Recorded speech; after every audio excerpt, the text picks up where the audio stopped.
திருமலை திருப்பதி ஏழுமலையான் கோயிலில் புரட்டாசி பிரம்மோற்சவ கருட சேவைக்காக சென்னையிலிருந்து பெருமாள் பக்தர்கள் சார்பில் ஆண்டுதோறும் வெண்பட்டு திருக்குடைகள் ஊர்வலமாக கொண்டு சென்று சமர்ப்பிப்பது வழக்கம். 200 ஆண்டுகளுக்கு மேலாக நடைபெற்று வரும் இந்நிகழ்வின்படி இவ்வாண்டு திருப்பதி திருக்குடை ஊர்வலம் பிராட்வே சென்னகேசவ பெருமாள் ஆலயத்திலிருந்து 2ஆம் தேதி தொடங்கியது.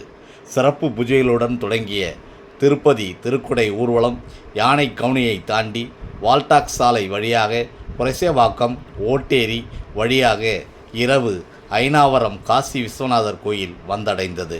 காலை ஐனாவரம் காசி விஸ்வநாதர் கோயிலில் இருந்து புறப்பட்ட திருப்பதி திருக்குடை ஊர்வலம் ஐனாவரம், பெரம்பூர், கொளத்தூர் உள்ளிட்ட பகுதிகள் வழியாக சென்று வில்லிவாக்கம் தாமோதர பெருமாள் கோவிலில் இன்று தங்கி மீண்டும் காலையில் புறப்பட்ட திருக்குடை ஊர்வலம் பாடி, அம்பத்தூர் என பல்வேறு பிரதான பகுதிகள் வழியாக திருப்பதி திருமலைக்கு செல்கிறது.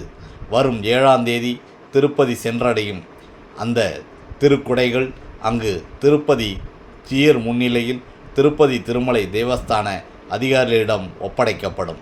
திருக்குடை ஊர்வலத்திற்கான ஏற்பாடுகளை ஹிந்து தர்மார்த்த சமிதி அறங்காவலர் கோபால்ஜி மேற்பார்வையில் நடைபெற்றது.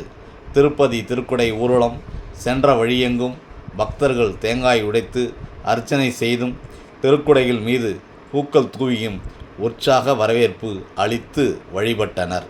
ஓம் நமோ நாராயணா.